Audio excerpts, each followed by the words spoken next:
Another collision of heavyweights, Cote d'Ivoire versus Nigeria. Cote d'Ivoire got the upper hand, 78-66. I mean, let's just talk about this. Top performers, we've got Professor Fofana, plus 29 efficiency. This guy was just everywhere. 25 points, 11 rebound. He finished with a double-double, 1 assist, 1 steal, 1 block. Joshua Kogi from Nigeria. I mean, this guy, man, plus 25 efficiency. He had a double-double of his own, 23 points, 10 rebounds, 2 assists, a rare 5 steals, and a block. He just completely taking over the game in his own unorthodox way, but it wasn't enough to cut the deficit and be able to win this ball game. But looking at how the Cote d'Ivoire side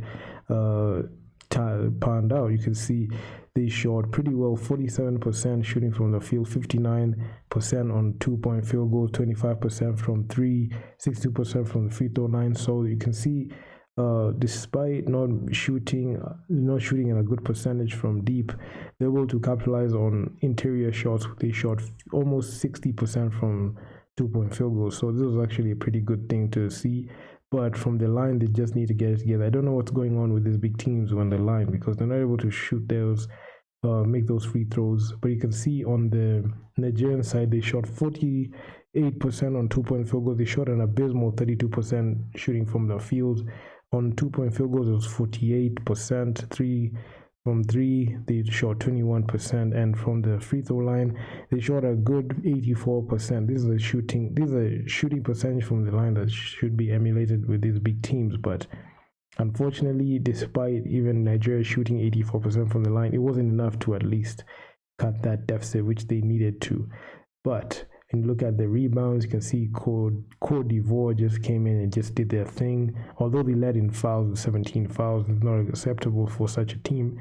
They recorded 2 blocks. Nigeria led in turnovers with 21 turnovers. But overall, if you look at the steals and assists, you can see Cote d'Ivoire led with 17 assists and they had 13 steals. So having those 13 steals gave them the edge in this game.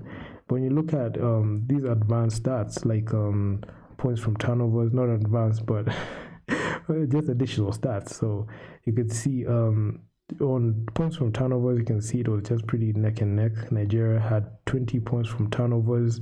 Nigeria had 19 fast break points.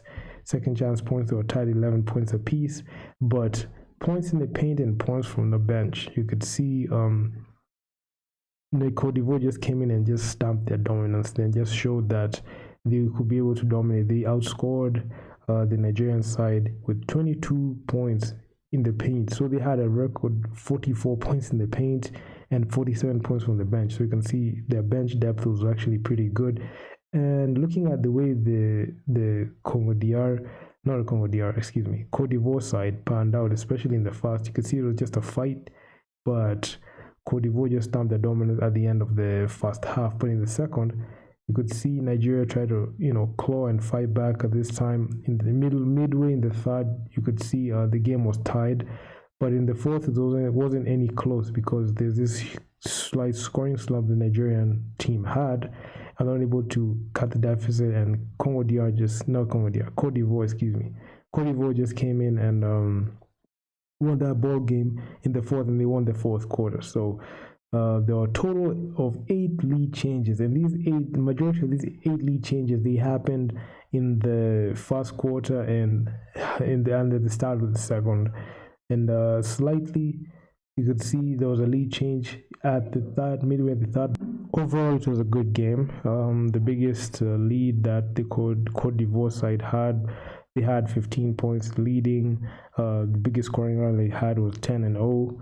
And Cote d'Ivoire just pretty much dominated this game for 34 total minutes. And going into the usual suspects, you've got Professor Fofana. He had 25 points. We mentioned this earlier. Solo Diabate, he had 10 points, 3 of 3 from the line. He made sure to score all these points in the line. And it was just about it because we had 4 players scoring 10 points or more. We've got Maxence Dadiet, 27 minutes played, 10 points, 30.8% shooting from the field. We've got Alexander Poitres. He played 14 minutes, 12 points, and and they were able to at least outlast the Nigerian side. But it's funny because Chize Metu played 37 minutes, 20 points. Joshua Okogie, 34 minutes played, 23 points. These are guys playing in the NBA and they just got beat. I don't get this. We've got Christopher Obekpa. I mean, he didn't show up at least he didn't even show up anyway in this game because he only played 6 minutes and he had 2 points. So this game was just inactive. He was not even given any minutes, which is expected for your star player. So yeah, I mean that's your game. So if you guys like the video, make sure if you leave your feedback down in the comments what you think. And I'm out. Peace.